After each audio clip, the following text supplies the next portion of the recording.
The knife is in your hand. It's not metal, it's flint, chipped silica, sharp as a wicked thought, cold, and your hand does not shake. That is the detail you will carry for the rest of your life, because a hand that shakes still has doubt, still has something fighting inside. Your hand does not shake. You are 125 years old. Your bones ache every morning. Your feet bleed after 3 days on foot in the desert, and your hand does not shake. Yitzchak is lying on the altar you built yourself, stone by stone, with these same hands. The wood he carried on his back from the base to this point is beneath him. He is a man of about 30, broad-shouldered, stronger than you ever were, and he let you bind his wrists. He didn't fight, he didn't cry, he just looked at you with that look you cannot translate. Not now, not ever. The wind at the top of Moria is cold, even in the middle of the day. The sun beats down vertically, stones burning the soles of your feet, and you are on your knees beside the altar, knife raised, forearm pointing upward. But that is not the part that brought you here. To understand what is in your hand now, you need to understand what was promised, what was taken away, what was returned, and what you never knew to ask before it was too late. You were born in Ur dos Chaldeus. Ur is not a village. Ur is a city with 40,000 inhabitants, ziggurat temples that touch the sky, irrigation canals, a school of scribes, a market that sells linen from Egitto and lapis lazuli from Persia. Ur is the civilized world. Ur is security. Your father Terah manufactures idols, small gods of clay and wood that people buy at the market and place on their shelves at home. It's an honest business. You grew up among gods that could fit in the palm of your hand. Then the voice arrived. You were already 75 years old when it arrived. It wasn't a hallucination, it wasn't a fever, it was a voice that came from a place that wasn't any of your idols, asking for something simple and absurd at the same time. Leave your land, leave your family. Go to a land that I will show you. And the promise, your descendants will be like the stars in the sky, like the sand of the sea, impossible to count. You were 75 years old, with no children and a wife who could not get pregnant, and the promise spoke of descendants. But you went. That is what no one quite understands. You went. Not because you were a man without fear, not because you were certain of anything. You went because it was the voice that cannot be forgotten, the one that resonates not in the ear, but in the middle of the chest. And because Sarai agreed, and because Terah was already too old to understand, and because staying in Ur would be death in another form, the slow death of someone who always knew there was more than clay idols and never told anyone. You entered Canaan as a stranger, a nomad with a flock, servants, goat hair tents. The Canaanite cities on the hills watched you pass with that look cities always have for those without a fixed address. You were nobody in that place. You were the man of the God who has no name, no form, and no temple. And the years passed.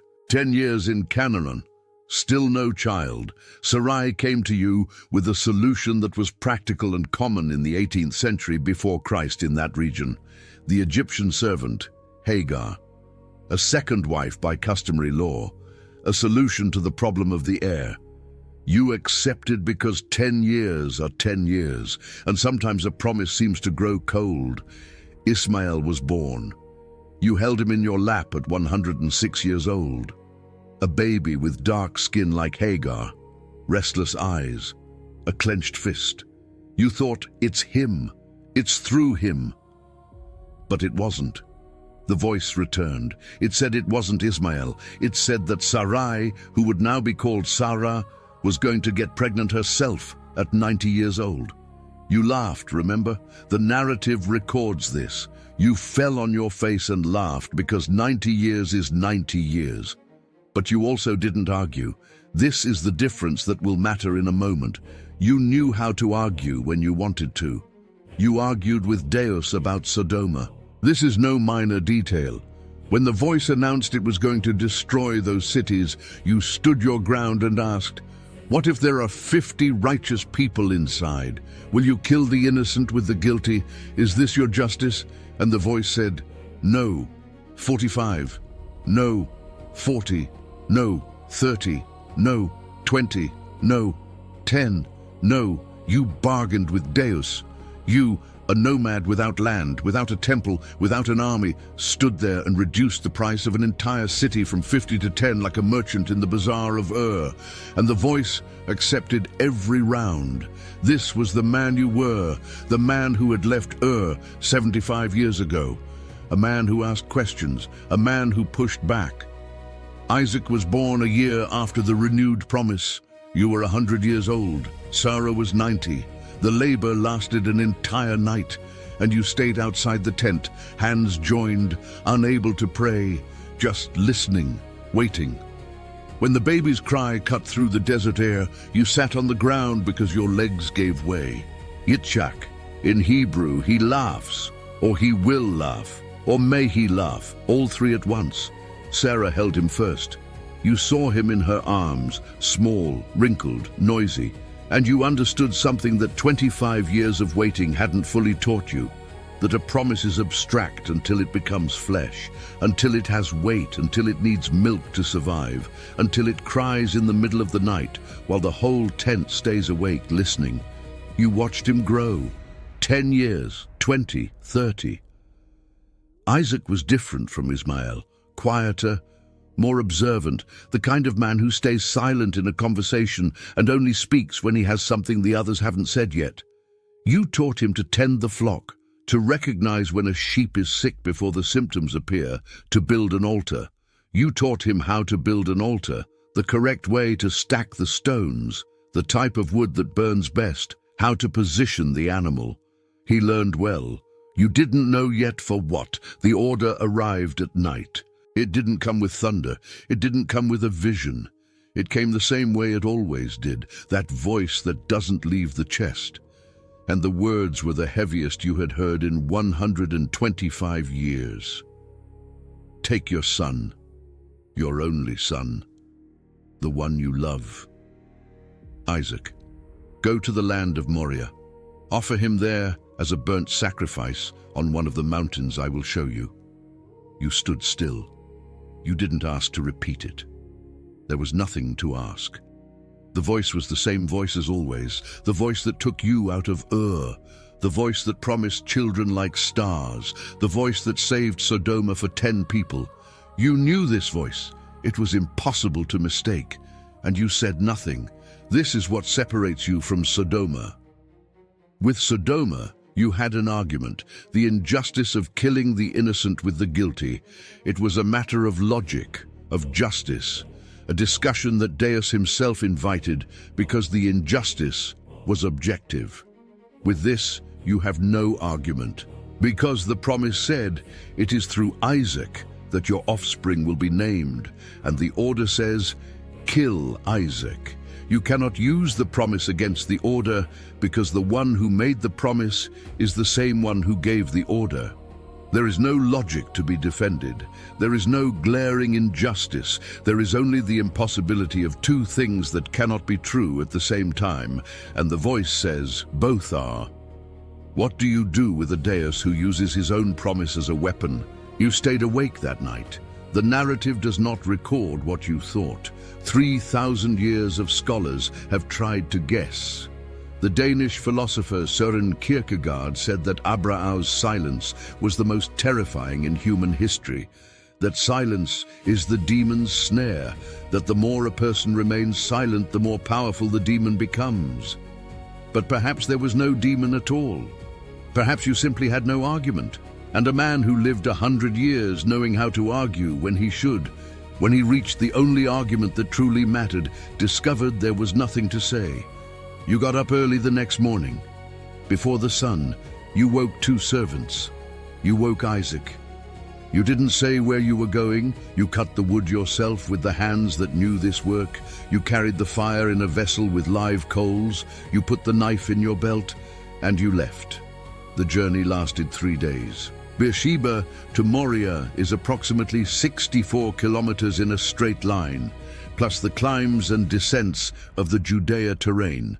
20 kilometers a day, the maximum possible on foot in the heat of Canaan, with a loaded donkey, with a 125-year-old man in the group. 3 days of silence.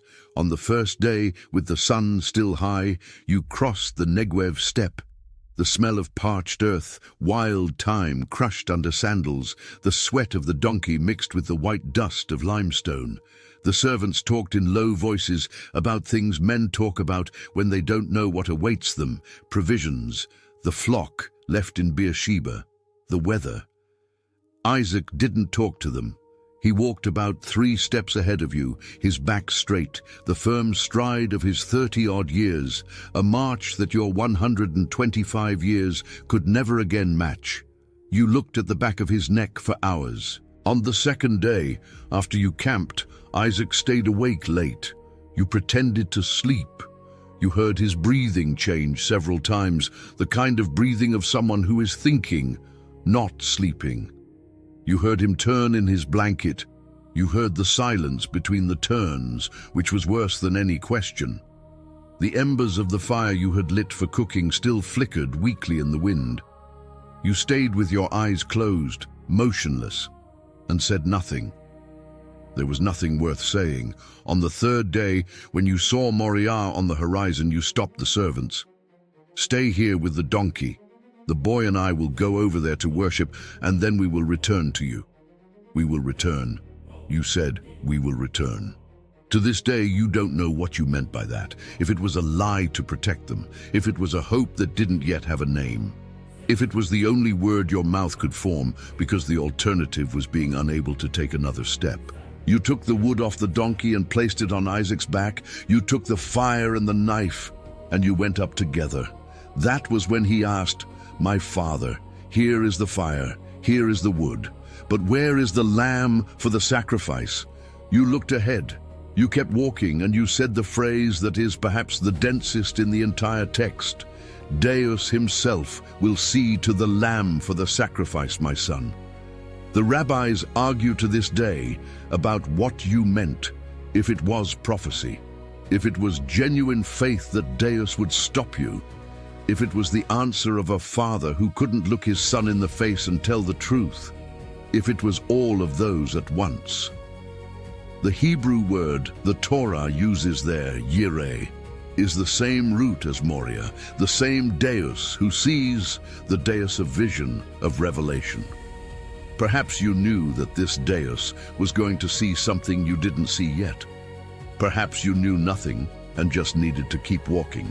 What the Torah records is the simplest and the most terrible, and the two of them went together. You built the altar at the top, stone by stone. The stones of Moriah are limestone, white, heavy. You chose them carefully, the largest first for the base, the smaller ones to fit the edges. Isaac stood there watching you. He didn't ask again. He already knew. The text makes it clear. He was an adult man, strong enough to carry that wood up the mountain, strong enough to immobilize you if he wanted to. He would not immobilize himself. When the altar was ready, you piled the wood on top, still without looking at him. Then you turned around. Isaac was there, the same eyes, that look you don't know how to translate, and he held out his wrists. You bound him. The Hebrew word from the Torah is akad, hence the word akedah, the name this event will carry for at least the next 3,000 years. Akad means to bind the limbs together. You bound the ankles and wrists of your son and placed him on the altar upon the wood. And he let you. This is no less terrifying than the rest. It is more so, because a father with a knife over a son who resisted would be a tragedy. A father with a knife over a son who did not resist is something else. It is a complicity that has no exact word, a mutual surrender towards something that neither fully understands. Isaac was 30-something. You were 125. What was going through his mind on that altar? Looking at the blue sky of Moriah with his wrists bound, you would never know. He never told. The narrative erases his interior with the same rigor it erases yours during the 3 days of walking. You raised the knife. The afternoon light hit the white stones obliquely. The smell of dry wood, the wind at the peak. Isaac motionless. And your hand did not shake. It did not shake because you had spent 3 days putting one step in front of the other toward this moment. And each step was a decision that no longer needed to be made again. It was like the flint of the altar. Each stone stacked was an answer you wouldn't have to give twice. You were not serene. Serene is the word of those who were not there. You were on the other side of serene, in a place words do not reach, where those who have reached the limit of what a human being can endure discover that on the other side of the limit, there is still more ground. The knife came down. Abrao. The voice came before the impact. The same timbre, the same certainty. Twice your name, Abrao, Abrao. And you stopped. Your hand remained suspended in the air. A second that weighs more than the entire 125 years. Do not lay a hand on the boy. Do not do anything to him, for now I know that you fear Deus, since you have not withheld from me your son, your only son. You lowered the knife slowly. You looked to the side and there was a ram caught by its horns in a thicket. You don't know how it got there, if it had been there before or if it appeared in that second. The Torah does not say, and you did not need to ask. You released Isaac. You took the ram. You performed the sacrifice you had come to perform, and you called that place Adonai Yireh. The Senor will see. The Senor provides.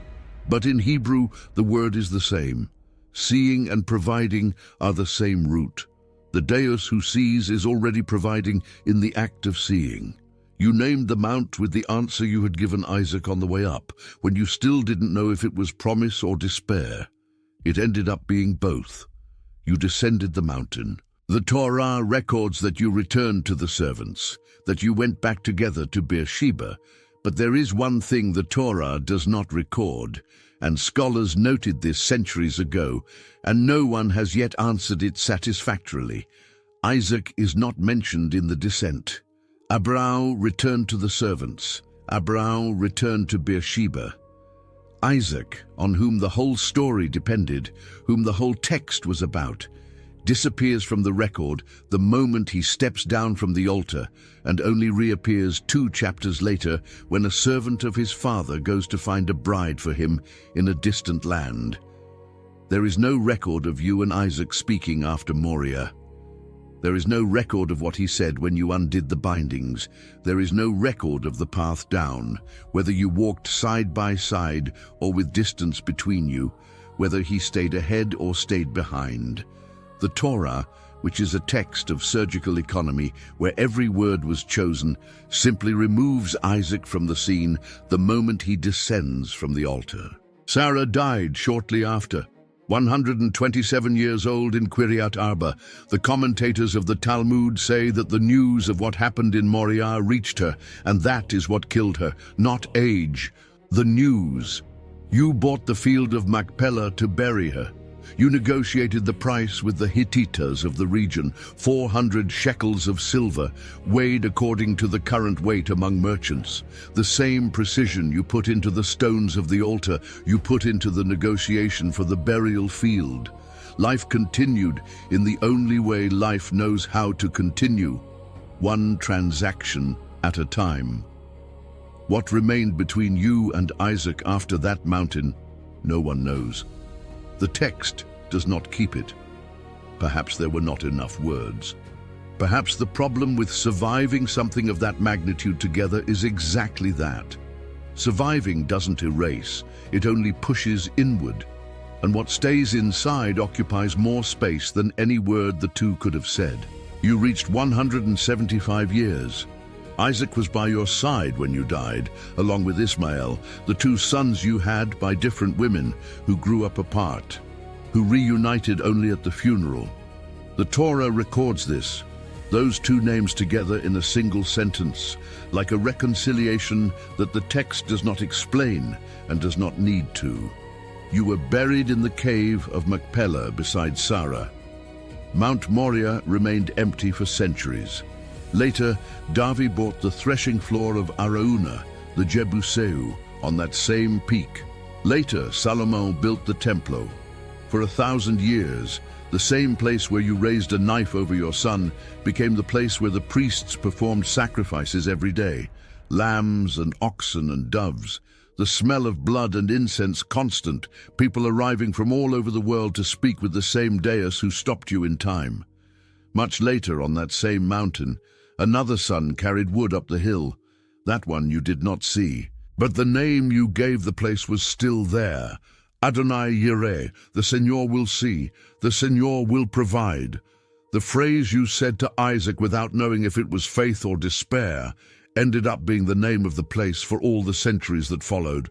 Faith is not knowing that it will work out. Faith is continuing to walk when you have no argument, when the promise and the order contradict each other, when you have already negotiated everything you could negotiate and discovered that this time there is no negotiation possible, and yet the next step is the only one that exists. And sometimes the ram has been in the thicket since before you needed it. You just don't see it because you haven't climbed up there yet. If you want to understand how a son learns to trust a father who raised a knife over him, how Isaac became the second patriarch, and what happened to him after Moriah, subscribe to the channel because this is just beginning. Next video, POV You Are Moises, the boy who became a prince of Egitto, who became a fugitive, who heard a voice in a burning bush and returned to face the most powerful pharaoh on earth.